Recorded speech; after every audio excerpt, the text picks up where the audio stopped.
My name is Solomon Ayeshola.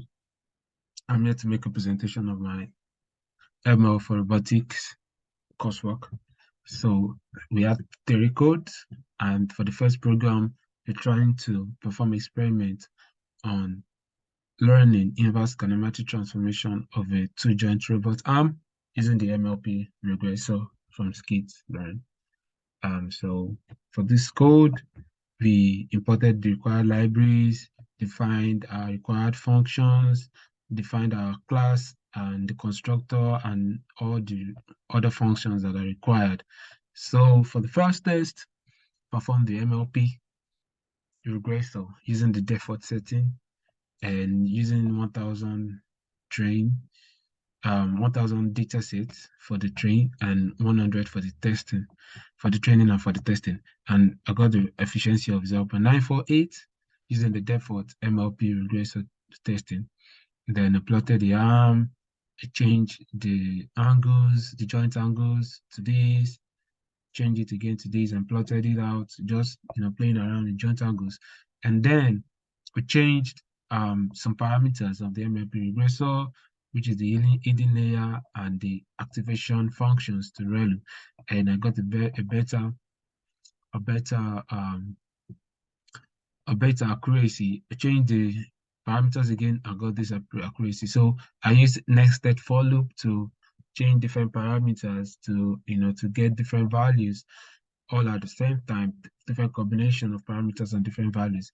And after that, I sorted out the data that I got from that, and I was able to get the highest parameter of 0.994, and I discovered that LBFGS algorithm got me the highest for the top 20 values that I got from there.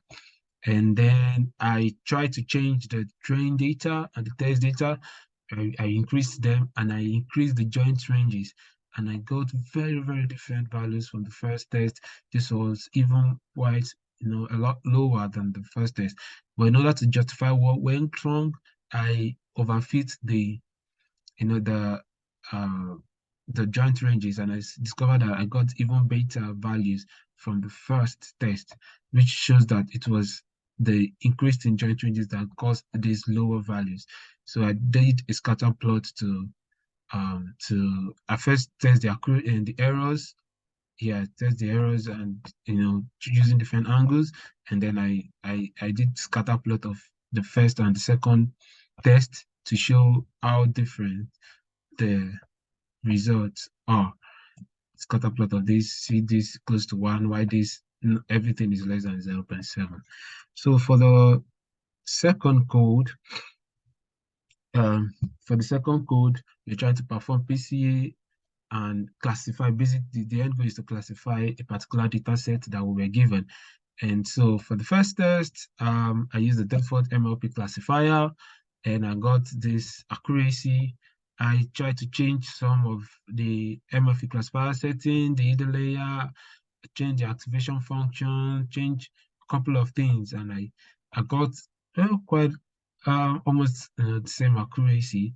Um, and then I used the for loop just like I did in the first test to get a couple of values, a couple of accuracies, and use a couple of combinations and get different accuracies. And and I got different things, but to visualize, to visualize it better, I put them in the table, which I sorted out, and I got this highest accuracy of 0.54.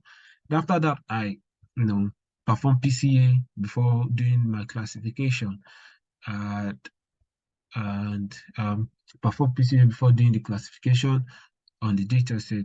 And this is the graph of, the accuracies I got for each dimensions of the PCA. After PCA, the number of dimensions after PCA. This is graph of the different accuracies that I got, and I tried to do same for my nested loop, but I ran into some difficult problems that I was not able to resolve. No, no, yeah. I mean, I think at the end of the day, Yeah. Okay. Yeah. I tried to do the plot, but I mean, I was not able to resolve it. And then that was the end for that. And then I went to the third code where we're trying to learn um navigation, maze navigation using Quillen. And then so for the first test, which I did, I just okay, this class, this is the classes for the environment, classes for the agent, which is moving around. And so I used different parameters for these. And I mean, you were able to to get to target within 18 steps. And we saw that the steps converge. No, okay, we didn't. I think I did the first. Oh, I did the first test here over here where I got 18 steps. Yeah, and we saw that it converged before the end of the episode, and that's why the value is lower than what we have here, 18 steps. While for the second step, I changed the parameters. I basically reduced the number of episodes and steps, and saw that the um the agent was not able to meet the target within the number of episodes, and so I had quite a higher steps compared to the step it got to at the end of the episode, which means that the learning had not converged before the end of the episode. So it keeps learning even after the episode until it was able to converge to an optimum value. And that's the end of the test.